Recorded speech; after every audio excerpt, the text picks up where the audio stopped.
जुगलपुर गांव में संतोष अपने पिता के साथ रहता था। संतोष अपने सेठ जोगिंदर के खेतों में काम करता था और फिर घर आकर अपने पिताजी का ख्याल रखता था।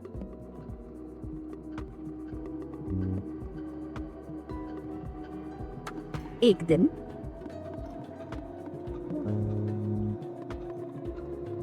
अरे ओ संतोष। जी मुंशी जी।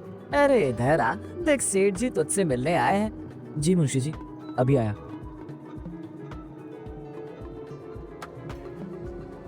सेठ जी आप यहाँ? कुछ काम था तो आप मुझे बुला लेते। अरे कोई नहीं संतोष, मैं तो यहाँ से जा रहा था, तुझे देखा तो सोचा कि तुझसे मिलता चलूं। और बता तेरे क्या हाल है? बस सेठ जी सही चल रही है। मैंने सुना है कि तू आजकल बहुत ज्यादा ही मेहनत कर रहा है। हाँ सेठ जी, अब अगर मेहनत नहीं करूंगा तो खाऊंगा क्या? आपको तो पता ही है कि घर में बीमार पिताजी को देखना होता है। देख संतोष, मैं तो ये कह रहा था कि तूने इस बार के खेती के पैसे नहीं दिए।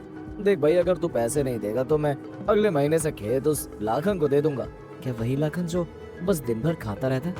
वो यहाँ इस खेत में बैठकर धान को खाएगा क्या? अरे सेठ जी, आप लाखन को बता देना, खेती बैठकर खाने से नहीं होती है, बल्कि खेतों में मेहनत करने से होती है। देख भाई संतोष, मैं तेरी बात को समझ रहा हूँ, लेकिन देख मुझे भी तो इन खेतों का किराया चाहिए। अब अगर तू मुझे खेतों का किराया नहीं देगा तो मुझे ये खेत किसी और को देने ही होंगे। तू किराया दे और फिर देख मैं अगर तुझसे खेत ले लूँ तो। सेठ जी आप परेशान मत होइए, मैं कल सुबह ही खेतों पर आने से पहले ही आपको पैसे दे दूंगा। चल ठीक है, चलता हूँ मैं अब। और हाँ, मुझे तुझसे एक बात करनी है। जब तू कल घर आएगा तो तुझे बताऊंगा वो बात। ठीक है सेठ जी। ऐसा कहकर सेठ और मुंशी वहां से चले जाते हैं। ये आखिर सेठ को मुझसे क्या काम? चलो अब तो कल सुबह सेठ के घर जाकर ही पता चलेगा। सेठ जी, मुझे ये समझ नहीं आया कि आपको संतोष से क्या काम पड़ गया। अरे मुंशी, तुम्हें याद है कि मेरे खेत और हैं। सेठ जी, जितना मुझे याद है कि आपके जितने भी खेत हैं वो सब आपने इन किसानों को दिए हुए हैं। अच्छा याद आया, आप कहीं उस खेत के बारे में तो बात नहीं कर रहे? हाँ मुंशी, वही खेत। लेकिन सेठ जी, आपको तो पता है कि उस खेत में काम करने के लिए तो कोई भी किसान राजी नहीं होता है। हाँ तभी तो मैं चाहता हूँ कि वो मेरा खेत ऐसे ही पड़ा हुआ है, अगर उससे भी कुछ पैसा आ जाए तो सही है। लेकिन सेठ जी, आपको पता है ना कि वो खेत के पास जो शापित हवेली है उसमें से कैसी आवाजें आती हैं, इसीलिए कोई भी गांव का व्यक्ति उस खेत में काम करने को राजी नहीं होता है। हाँ मुंशी, तभी तो मैं सोच रहा हूँ कि उस खेत को मैं संतोष को दे दूं, चाहे वो मुझे उस खेत के कम पैसे दे, लेकिन अगर उस खेत में कोई काम कर सकता है तो वो है भोला संतोष।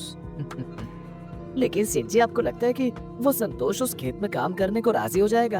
अरे लगता नहीं, बल्कि मुझे पूरा भरोसा है कि संतोष उस खेत में काम करने से कभी मना नहीं करेगा। सेठ जिस खेत की बात कर रहा है वो खेत गांव के थोड़ी दूर एक हवेली के पास है। वो हवेली जिसमें बहुत डरावनी आवाजें आती हैं, और अगर एक बार कोई भी उस हवेली या उसके आसपास भी जाता है तो कभी वहां से वापस नहीं आता। इसलिए गांव का कोई भी इंसान उस हवेली के पास जो सेठ का खेत है उसमें काम नहीं करता था। अरे आ गया बेटा तू, आज तूने आने में बहुत देर कर दी। मैं कब से तेरी राह देख रहा था। हाँ पिताजी, मैं आ तो रहा ही था, लेकिन वो आज खेतों पर सेठ जी आ गए थे तो बस उनसे ही बात करने में समय लग गया। क्या सेठ जी वो तुझसे क्यों मिलने आए थे? जरूर सेठ को तुझसे कोई काम होगा। लेकिन पिताजी, आपको कैसे पता कि सेठ जी मेरे पास काम से आए थे? अरे बेटा, मैं जोगिंदर सेठ को बहुत अच्छे से जानता हूँ, वो बिना काम के तो किसी से बात तक नहीं करता। हाँ पिताजी, वो सेठ जी मुझसे खेत के पैसे मांगने आए थे। लेकिन बेटा, तेरे पास जो सेठ को खेत के पैसे देने थे वो तो मेरी दवाइयों में चले गए, फिर अब तो सेठ को कहाँ से पैसे देगा? अरे पिताजी, मैंने कुछ पैसे पहले से जोड़े हुए थे तो मैं सेठ को कल सुबह वही पैसे दे आऊंगा।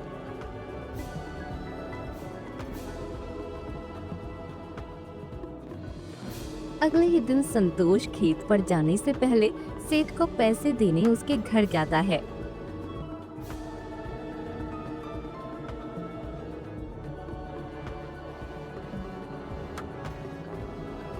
अरे संतोष, आओ आओ, मैं तुम्हारा ही वेट कर रहा था। सेठ जी, ये लीजिए आपके पैसे। अरे इतनी भी क्या जल्दी थी, आ जाते हैं पैसे आराम से। ये बात सुनकर मुंशी अपने आप से बोलता है, वैसे तो कल तो इसके पीछे पड़ा हुआ था पैसे लेने के लिए, और जब ये बेचारा पैसे ले आया तो बोल रहा है कि क्या जल्दी थी पैसे लाने की। अरे मुंशी क्या हुआ भाई, तू कहाँ खो गया? अरे नहीं सेठ जी, मैं तो बस यही सोच रहा था कि सेठ जी कितने अच्छे हैं जो लोगों की मदद करते हैं। अरे संतोष, मुझे तुझसे बहुत जरूरी बात करनी है। सेठ जी मुझसे ऐसे क्या काम है आपको?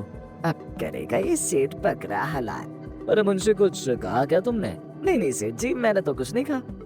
अच्छा संतोष, मैं तुझसे कह रहा था कि तू अब इतनी मेहनत कर ही रहा है तो अपने घर की परेशानियों को ठीक करने के लिए तू अब थोड़ी सी और ज्यादा मेहनत कर ले न? मैं कुछ समझा नहीं सेठ जी, आप क्या कहना चाहते हैं? कुछ नहीं बेटा, तुझे फंसाने का जाल फेंक रहा है ये शातिर इंसान। अरे मुझे ऐसा लग रहा है कि तू कुछ कहना चाहता है। नहीं नहीं सेठ जी, मैं तो कुछ नहीं कहना चाहता। तो फिर खड़े खड़े क्या बड़बड़ा रहा है? सेठ की बात सुनकर मुंशी चुप हो जाता है। अरे संतोष, मैं चाहता हूँ कि तुम मेरे एक और खेत में काम करना शुरू कर दे। लेकिन सेठ जी, मुझे जितना पता है उस हिसाब से आपके सारे खेत पर तो मुझ जैसे किसान काम करते हैं। फिर आपका ऐसा कौन सा खेत है जिसमें आप मुझे काम करने के लिए बोल रहे हैं? अरे संतोष, मैं चाहता हूँ जो हवेली के पास जो खेत है मेरा, उसमें भी तू काम करना शुरू कर दे। देख, उस खेत में बहुत अच्छी खेती होती है, तू हर मौसम में उस खेत में काम कर सकता है। सेठ से हवेली की बात सुनकर संतोष घबरा जाता है। लेकिन सेठ जी, आपको तो पता ही है कि उस हवेली के पास जाना खतरे से खाली नहीं है, लेकिन आप फिर भी मुझे उस खेत में काम करने को बोल रहे हैं। अरे संतोष, मैं नहीं जानता था कि तू भी अंधविश्वास को मानता है। मुझे तो लगा कि तू समझदार इंसान है, लेकिन तू भी इन गांव वालों की तरह एकदम बुद्धू निकला। सेठ जी, वो बात नहीं है। मैंने इस गांव के सभी लोगों से सुना है कि वो हवेली श्रापित है और उसमें या उसके पास जो भी जाता है वो कभी वापस नहीं आता है। अरे नहीं बे, अगर ऐसा होता तो क्या मैं तुझे ऐसा करने को बोलता? हाँ, सेठ की बात सुनकर संतोष उस खेत में काम करने को तैयार हो जाता है। ठीक है सेठ जी, मैं उस खेत में काम करने को तैयार हूँ, लेकिन सेठ जी मेरी भी एक शर्त है। हाँ बता, तेरी क्या शर्त है? सेठ जी, मैं उस खेत में खेती करने चला जाऊंगा, लेकिन अगर कभी मुझे उस हवेली की वजह से कुछ भी हुआ तो आपको जिंदगी भर मेरे पिताजी का ध्यान रखना होगा। अगर आपको मेरी ये शर्त मंजूर है तो मैं उस खेत में काम करने को तैयार हूँ। हाँ मुझे मंजूर है, लेकिन संतोष तू परेशान मत हो, उस हवेली में ऐसा कुछ नहीं है। उन दोनों की बात सुनकर मुंशी अपने आप से बोलता है, इस शातिर इंसान ने आखिर इस बेचारे को अपनी बातों में फंसा ही लिया। न जाने अब इसके और इसके पिता के साथ क्या होगा। ठीक है सेठ जी, मैं अब चलता हूँ, मुझे खेतों पर जाने में देरी हो रही है। ठीक है संतोष, मैं अब तेरा अगले महीने वेट करूंगा।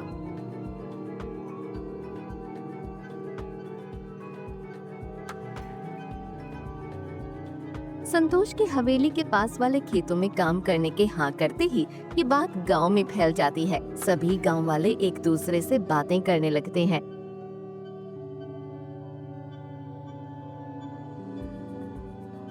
तभी एक दिन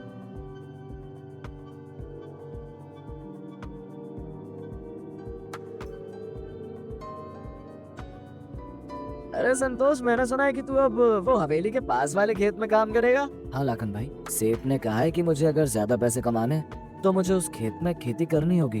अरे संतोष भाई, मैंने सुना है कि उस हवेली में हवेली के राजा की आत्मा भटक रही है। तुम्हें डर नहीं लग रहा? मुझे तो सुनने में ही डर लग रहा है। फिर तुम हवेली के पास वाले खेत में काम कैसे करोगे? अरे मीरा भाभी, वो तो बस अफवाह है, वहाँ पर ऐसा कुछ नहीं है। और वैसे भी अगर कभी ऐसा लगा कि वहाँ कोई है तो मैं फिर लाखन भाई को बुला लूंगा। अरे ना, मैं ना भेजू अपने सुहाग को। अगर इन्हें कुछ हो गया तो मेरा क्या होगा? मैं तो विधवा हो जाऊंगी। फिर ये सब मेकअप कैसे करूंगी?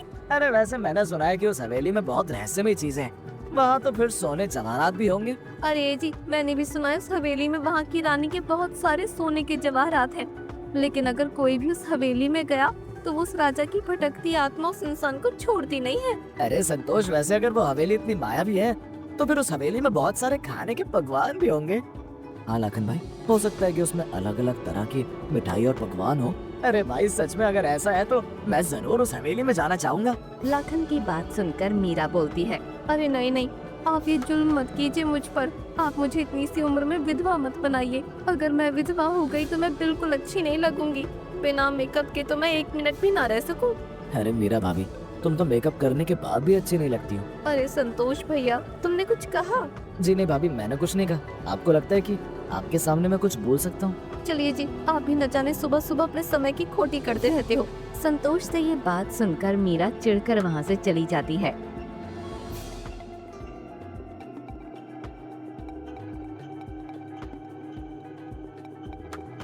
ये मीरा भाभी भी ना, अगर इनका बस चले तो ये तो मेकअप की नदी में ही कूद जाए।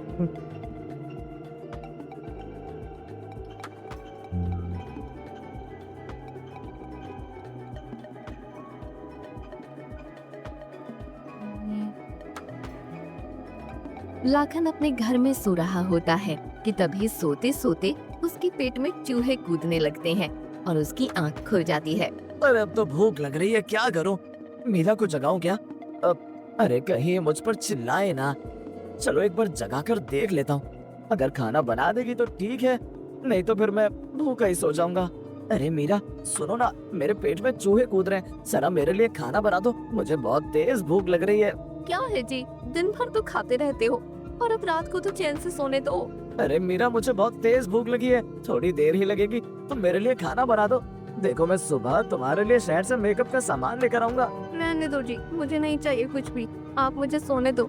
3 साल से तो अभी तक लाए नहीं हो, अब क्या लाओगे? और हाँ, दोबारा मुझे जगा मत देना, अब सो रही हूँ मैं। अगर दोबारा जगाया तो फिर देख लेना, मुझसे बुरा कोई नहीं होगा। ऐसा कहकर मीरा सो जाती है। अरे क्या करूं, ये भूख तो मुझसे अब सही ही नहीं जा रही है। एक काम करता हूँ, संतोष के घर जाता हूँ, शायद मुझे वहाँ कुछ खाने को मिल जाए। ऐसा कहकर लाखन अपने घर से निकलकर संतोष के घर के पास जाता है।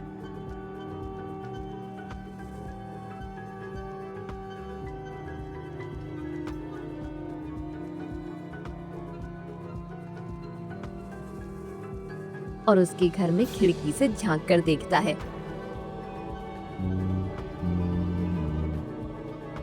अरे यार संतोष भी सो रहा है, अब इसे क्या जगाऊं? अभी मेरी बीवी तो जगी नहीं, भला ये संतोष क्या जागेगा? चलो थोड़ा सा यही गांव में टहल लेता हूँ।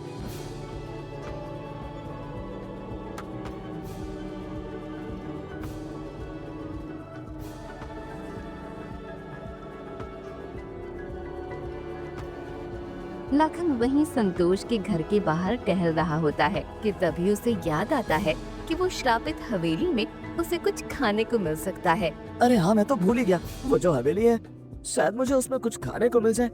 वैसे वो हवेली मायावी है, तो मुझे तो लगता है कि उस हवेली में मिठाइयाँ और बहुत सारे पकवान होंगे। ऐसा कहकर लाखन उस श्रापित हवेली में जा रहा होता है कि तभी उसके पैर से संतोष के घर के बाहर रखा मटका गिर जाता है, जिससे संतोष की आंख खुल जाती है। अरे ये आवाज कैसी आई? बाहर जाकर देखता हूँ, कहीं कोई चोर तो नहीं है। संतोष उठकर बाहर आ रहा होता है कि वो देखता है कि लाखन कहीं जा रहा है। अरे ये तो मुझे लाखन भैया लग रहे हैं, लेकिन ये इतनी रात को अंधेरे में कहाँ जा रहे हैं? संतोष लाखन को आवाज लगाता हुआ उसके पीछे पीछे जाता है, लेकिन लाखन संतोष की बात नहीं सुनता और चलता हुआ हवेली के पास पहुंच जाता है। अरे ये रही वो हवेली। वैसे इस हवेली को देखकर मुझे डर तो लग रहा है, लेकिन ये पेट में चूहे भी तो कूद रहे हैं, क्या पता मुझे अंदर अच्छे अच्छे पकवान खाने को मिल जाए। ऐसा कहकर लाखन उस हवेली के अंदर चला जाता है। संतोष लाखन को हवेली के अंदर जाते हुए देख लेता है। अरे ये लाखन भैया इस हवेली के अंदर क्यों चले गए? अब क्या करूं? मुझे कुछ समझ नहीं आ रहा है, मैं अब क्या करूं? संतोष थोड़ी देर उसी हवेली के पास खड़े होकर लाखन का इंतजार कर रहा होता है। अरे ये लाखन भैया तो अभी तक बाहर नहीं आए, अब मैं क्या करूं? एक काम करता हूं, गांव के सभी लोगों को बुला लेता हूं। संतोष जल्दी जल्दी गांव के अंदर जाता है और गांव के लोगों को इकट्ठा कर लेता है। हाय हाय, ये उस श्रापित हवेली में क्यों चले गए? इनको मैंने कितना मना किया था, न जाने ये इंसान मुझे क्यों विधवा बनाने में लगा हुआ है। हाय, अब मैं क्या करूं? अरे संतोष भैया कुछ कीजिए ना, देखिए ना इनको इस श्रापित हवेली से बाहर लाइए ना। लेकिन मेरा भाभी, मुझे ये समझ नहीं आया कि ये लाखन भैया उस हवेली के अंदर क्यों गए? अरे मुझे पक्का पता है, ये इंसान खाने के लालच की वजह से अंदर गया होगा। आज इसकी वजह से मैं जरूर विधवा हो जाऊंगी। संतोष जैसे ही हवेली के अंदर जाता है, देखता है कि उस हवेली में हर जगह बड़े बड़े सांप होते हैं और लाखन को एक सांप ने अपनी पूंछ में पकड़ा होता है। लाखन की ऐसी हालत देखकर संतोष डर जाता है। अरे ये इतने सारे सांप, और ये इन्होंने लाखन भैया का क्या हाल किया हुआ है? संतोष को देखकर लाखन संतोष से बोलता है। अरे ओ संतोष, संतोष यहाँ देख। अरे लाखन भैया, ये आपको क्या हुआ? और सांप ने आपको ऐसे पकड़ा क्यों हुआ है? संतोष, मैं तो यहाँ पर बस पकवान खाने आया था और देखिए इन सांपों ने मुझे यहाँ पकड़ लिया है। संतोष मुझे बचा, मेरे भाई बचा मुझे। आप रुको, मैं भी कुछ करता हूँ। संतोष जैसे ही थोड़ा आगे बढ़ता है, तभी एक सांप में से शक्ति निकलती है और वो सांप आधा इंसान का रूप ले लेता है। अरे बेटा, तुम यहाँ कुछ भी कर लो, लेकिन तुम इसको छुड़ा नहीं सकते हो। ये अब मेरा बंदी है। लेकिन नाग देवता जी, आपने लाखन भैया को यहाँ ऐसे बंदी क्यों बनाया हुआ है? ये जो इंसान है, ये यहाँ खाने के लालच में अंदर आया था, और जो कोई भी इंसान किसी भी लालच की वजह से मेरी इस हवेली में आएगा तो वो मेरे इन भूखे सांपों का भोजन बनेगा। बस, लेकिन नाग देवता जी, ये तो बस खाने के लिए ही अंदर आए थे, तो आप इनको ऐसे बंदी नहीं बना सकते हो। तो मुझे जवाब देगा? तुझे नहीं पता, मेरे एक इशारे पर मेरे ये सांप तुझे 1 सेकंड में कच्चा चबा जाएंगे। नाग देवता की बात सुनकर संतोष डर जाता है। अरे मैं अब क्या करूं? मुझे कैसे भी करके लाखन भैया को यहाँ से सही सलामत बाहर ले जाना होगा। अरे क्या हुआ, क्या सोचने लग गया तो? नाग देवता जी, आप चाहे तो मुझे पकड़ लीजिए, लेकिन ये लाखन भैया को छोड़ दीजिए। बाहर इनकी बीवी इनका इंतजार कर रही है। अच्छा, इसकी बीवी इसका इंतजार कर रही है। तू चाहता है कि मैं इसे छोड़कर तुझे पकड़ लूं? क्यों, तेरे घर में तेरा इंतजार करने वाला कोई नहीं है क्या? नाग देवता जी, मेरे घर में मेरे बीमार पिताजी हैं, लेकिन मेरे बाद भी उनकी देखभाल हो जाएगी, क्योंकि मैंने सेठ जी को बोला हुआ है कि अगर इस हवेली की वजह से मुझे कुछ भी हुआ तो वो मेरे पिताजी का ध्यान रखेंगे। संतोष की बात सुनकर नाग देवता भावुक हो जाते हैं और संतोष से बोलते हैं, बेटा, आज मैंने पहली बार ऐसा इंसान देखा है जो अपनी जान को खतरे में डालकर दूसरों की जान बचा रहा है। मैं तुझसे बहुत खुश हूँ। तुझे इस खजाने में से जो भी चाहिए तू वो यहाँ से ले जा सकता है। नाग देवता जी, मुझे ये खजाना नहीं चाहिए, आप बस लाखन भैया को मेरे साथ बाहर जाने दीजिए। मुझे तेरी ईमानदारी और नेक दिली बहुत पसंद आई। संतोष की बात सुनकर नाग देवता लाखन को नीचे उतारने का इशारा करते हैं कि तभी वो सांप लाखन को नीचे उतार देता है। अरे अरे संतोष, चल चल जल्दी यहाँ से भाग चल, कहीं ये सांप हमें फिर से पकड़ ना ले। चल चल भाग चल यहाँ से। संतोष, मैं तुझसे बहुत खुश हुआ, तूने मेरा दिल जीत लिया। मैं तुझे एक वरदान देता हूँ, बता तुझे क्या चाहिए? नाग देवता की बात सुनकर लाखन संतोष से बोलता है, अरे संतोष, सोच क्या रहा है तू? जल्दी से इनसे बहुत सारी खाने की चीजें और ये खजाने को मांग ले। नहीं लाखन भैया, मुझे ये सब में से कुछ भी नहीं चाहिए। नाग देवता जी, मैं चाहता हूँ कि आप इस श्रापित हवेली को श्राप से मुक्त कर दो और ये सारा खजाना आप गांव के गरीब लोगों को दान दे दो। संतोष की बात सुनकर नाग देवता खुश हो जाते हैं और आंख बंद करके उस श्रापित हवेली को श्राप से मुक्त कर देते हैं और सारे सांप वहाँ से गायब हो जाते हैं, जिससे वो पूरी हवेली नई जैसी हो जाती है। संतोष बेटा, मुझे तुझ जैसे इंसान की ही तलाश थी जो अपने बारे में नहीं बल्कि दूसरों के दुख तकलीफ को दूर करे। हम सब अब इस हवेली से जा रहे हैं और अब ये हवेली हमारे श्राप से मुक्त है। तुम ये सारा खजाना गांव के गरीब लोगों को ले जाकर बांट दो। मुझे पूरा भरोसा है तुम मेरी बात का मान रखोगे। नाग देवता के ऐसा कहते ही नाग देवता वहाँ से गायब हो जाते हैं और संतोष और लाखन खजाने को उस हवेली से बाहर ले आते हैं।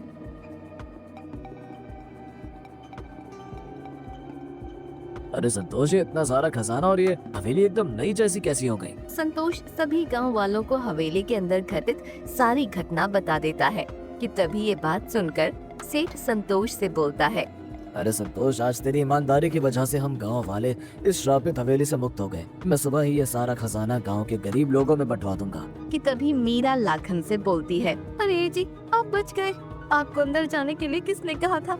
मुझे तो लगा कि कहीं आप इस श्रापित हवेली से कभी वापस ही नहीं आ पाएंगे। अरे मेरी मीरा, मैं तुम्हें इतनी जल्दी विधवा नहीं बनाना चाहता था, इसीलिए बचकर बाहर आ गया, नहीं तो तुम फिर से ये मेकअप कैसे करती? और तुमको बिना मेकअप के देखकर तो इस गांव के सभी लोगों को श्राप मिल जाता। लाखन और मीरा की बात सुनकर सभी लोग